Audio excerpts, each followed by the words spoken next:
মা মারে এই নে, এটা নিয়ে যা, বন্ধুর বাড়িতে গিয়ে খাবি। যা গরম পড়েছে না, এখনই কিন্তু খাস না। হ্যাঁ আচ্ছা ঠিক আছে, দাও। হ্যাঁ বলছি শোনো না, আমি তো ফ্রেন্ডের বাড়ি যাচ্ছি, তো আমার ফিরতে লেট হবে, ঠিক আছে? আচ্ছা টাটা। আচ্ছা সাবধানে যাস মা। মা তুমি ডাবটা ফুটো কেন করলে? সব জল তো পড়ে যাবে। যাবে, আমি তো জেনে শুনেই ফুটো করেছি। জেনে শুনে ফুটো করেছি মানে বুঝলাম না। আমার না তোর বোনের প্রতি একটা সন্দেহ হয়। ওর বন্ধুর বাড়ি যাওয়ার নাম করে না ও কারোর সঙ্গে দেখা করতে যায়। মনে হচ্ছে ও প্রেম করছে, জানিস তো? কি বলছো যাতা কথা? এটা হতেই পারে না, আমার বোন এরকম না। তাই তো আমিও প্রথমে বিশ্বাস করতে পারি, আর আজকে ধরবো বলেই না ওর ওই ডাবে ফুটো করে দিয়েছি। আর ওই জল পড়তে পড়তে যাবে, সেখান দিয়ে আমরা যাব, যে ওকে ধরবো। চল আমার সঙ্গে চল। ঠিক আছে চলো।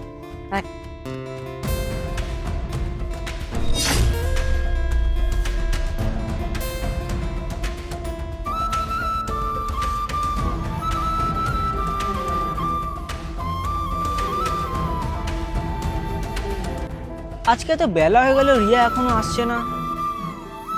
বেবি। আরে তুমি এসে গেছো? হ্যাঁ, আর বলছি শোনো না, আজকে আমরা কোথায় যাব? আজকে তোমার জন্য একটা সারপ্রাইজ প্ল্যান করেছি। আমি আর তুমি মিলে রুমে যাব। রুমে? আচ্ছা ঠিক আছে, তার আগে তুমি ডাবটা খাও। ডাব? 1 মিনিট, ডাবটা তো ফুটো করা। এ বাবা, সত্যি তো? সারাটা রাস্তা তার মানে জল পড়তে পড়তে আসছে?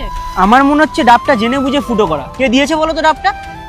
হ্যাঁ, কি বলছো? এই ডাবটা আমার মা দিয়েছে, বলেছে বন্ধুর বাড়িতে গিয়ে খেতে। তুমি কি পাগল নাকি?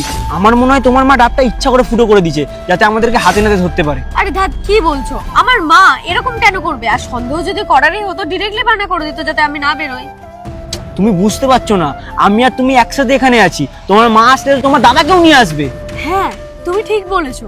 আর একবার যদি ফেঁসে যাই, আমাকে ঘর থেকে বেরোনো বন্ধ করে দেবে। হ্যাঁ ওই দেখো। তুমি যদি আল্লাহকে ভালোবাসো তাহলে এই ভিডিওটি লাইক করো এবং সাবস্ক্রাইব করো। ওই তো বোন। দেখলি তো, দেখলি তো, আমার সন্দেহটাই ঠিক ছিল। চলো আজকে হাতে নাতে ধরো। চল।